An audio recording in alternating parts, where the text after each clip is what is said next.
When you think of Denmark, one of the first things that will probably come to your mind is the Little Mermaid, or Hans Christian Andersen, the famous author responsible for writing a variety of fairy tales, The Little Mermaid included in those works. But did you know the country of Denmark is home to one of the most beautiful nature reserves, luscious scenery, and bustling tourist areas? For those of you planning a Europe trip, you are in luck because we'll be listing down some of the most amazing places to visit in Denmark. So make sure to drop by these places when you're in the country. But before we dive deep into that, please give our video a thumbs up and subscribe to our channel with the notification bell on so you don't miss any of our new releases. Tivoli Gardens, Copenhagen. Hailed as the top tourist destination in the country, the Tivoli Gardens, or simply Tivoli, has visitors queue for long hours to enter this recreation space. The park first opened its doors in 1843 and is the third oldest operating amusement park in the world, with the park celebrating its 178th year this year, on August 15th.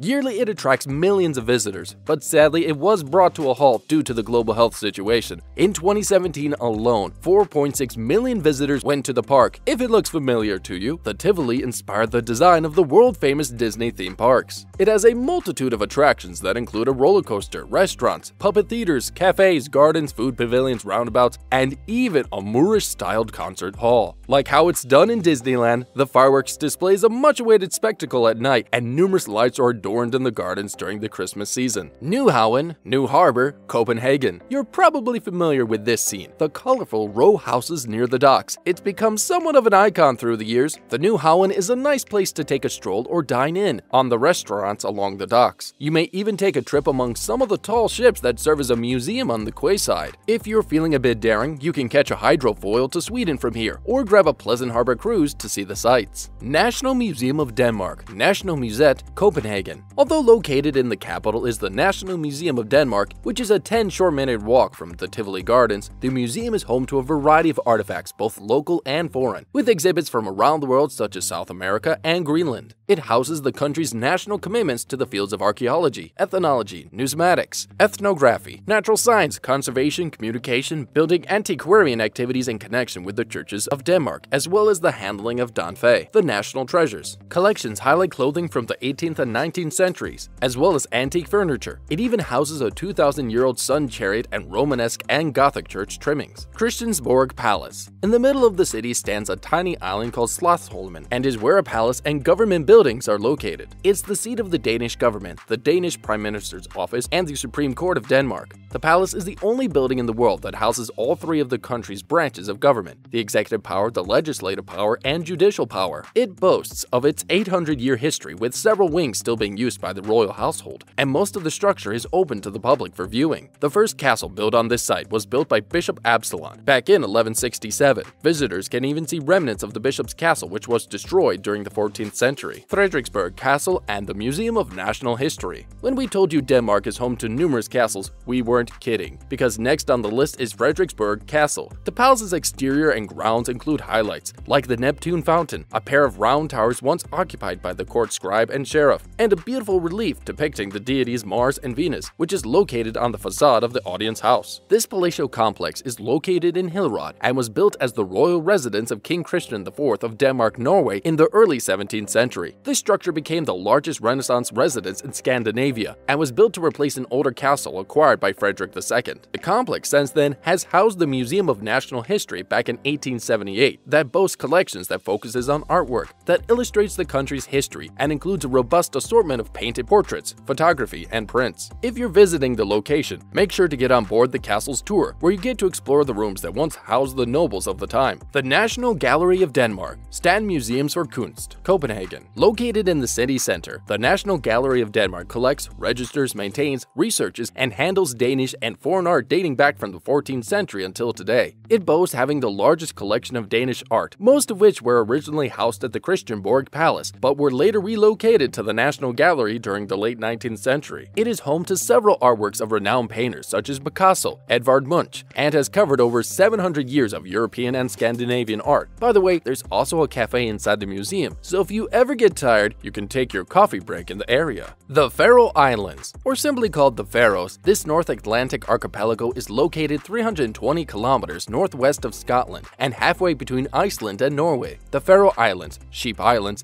consist of 18 remote islands with a a vast landscape that ranges from steep rocky coasts, meadows, and mist-cloaked hills to fjords that bite deep inland. A boat trip to the Vestmanna bird cliffs is a highlight. The Faroe Islands also boast a lively music scene with many festivals in the summer. Tourist attractions include the History Museum and the Christians Church, with a boat hanging from its ceiling, the only one of 4 to return safely on a stormy winter's night in 1923. The Lego House, Billund. Denmark is the birthplace of one of the most popular toys ever made, the Lego. So of course it will have its own place of joy and wonder. The Lego House in Billund is a wonderful recreation space that's perfect for the whole family. If you're on a budget, this one is a definite must-see, since some of the areas are admission-free, and the park has also 9 different themed playgrounds. The place also details the history of Lego, as well as its founders too. Visitors also have the option to choose to buy admission to explore the experience zones, each representing the classic bricks color: red for creativity, green for role-playing, blue for cognitive challenges, and yellow for emotions. Amalienborg Palace, Copenhagen. Amalienborg is the home of the Danish royal family and consists of 4 identical classic palace facades around the octagonal garden. The identical palaces form an octagon, and it's claimed the design is based on plans for a square in Paris that later became the Place de la Concorde. Situated in the Frederiksborg quarter of the city center, Amalienborg Palace was constructed to house the nobles of the time, but when the Christiansborg Palace caught fire in 1974, the royal family bought the palaces and moved in. In the center of the square is an equestrian statue of King Frederick V, Amalienborg's founder. Lyngby Open-Air Museum, Frilandsmuseet, Copenhagen. Hailed as one of the oldest and largest open-air museums in the world, it is located on the northern outskirts of Copenhagen. This open-air museum is situated in Lyngby, on Kronborg in northern New Zealand, and can be reached directly via bus on number 184 from Nordport Station in central Copenhagen, or by S-train to Sorgen Free Station. Considered as a living museum, it was first established in 1897, but was relocated to its current position in 1901, and a department under the Danish Nationalmuseet, which features more than 100 buildings from rural environments dating from 1650 to 1950. Hans Christian Andersen Museum, Odense. Since you're already in Denmark, a definite must-see is a museum dedicated to Hans Christian Andersen in his hometown of Odense. He left his mark in the world in the form of his fairy tales, which is also an integral part of Danish history. The museum goes way back to 1908 and is dedicated to Andersen's life and work, with displays of artifacts, mementos, and his own sketches and artwork. To the southeast of Odense Cathedral, in Monkemmelstrand, you'll find Hans Christian Andersen's childhood home, Andersen's Barndomshjem, which is also part of the museum. Kronborg Slot, Helsingør. Shakespeare fans know this location as the site of one of his renowned works. Hamlet Kronborg Castle is also a UNESCO World Heritage Site and served as a garrison for a century or more until the castle's renovation in 1924. In the south wing, you'll find the Castle Chapel, which survived a fire in 1629 and has a magnificent Renaissance interior with German wood carvings. The north wing contains the Great Ballroom or Knight's Hall, while exquisite tapestries are displayed in the west wing. Its imposing structure is really hard to miss and scores high on our must-see list in Denmark. The castle is one of the most important Renaissance castles in the world and dates back to a stronghold Krogen built by King Erik VII in the 1420s. Egeskov Castle, Kvarenstrup, and finally, last but not least, we have the fairy tale-like Egeskov Castle, located near Kvarendrup in the south of the island of Funen. The Egeskov Castle is one of the must-see castles on our list and is the best preserved water castle in Europe. The estate has belonged to the Billy Bray family since 1784, when they acquired it from descendants of the Brockenhus family. In 1882, it was inherited by the Counts Athelfled Lordvig Billy, who still owns it. The castle structure was built for defensive purposes in 1554 by Franz Brockenhus. It opened its door to the public in 1959 after much renovation and development took place, and even as a vintage car museum that opened in 1967. With that, we're ending today's list of amazing places to visit in Denmark. There's still much to explore in this wonderful country, but we're leaving that adventure to you. Don't forget to like our video and subscribe to our channel before you go. We'll see you again next time, and thanks for watching.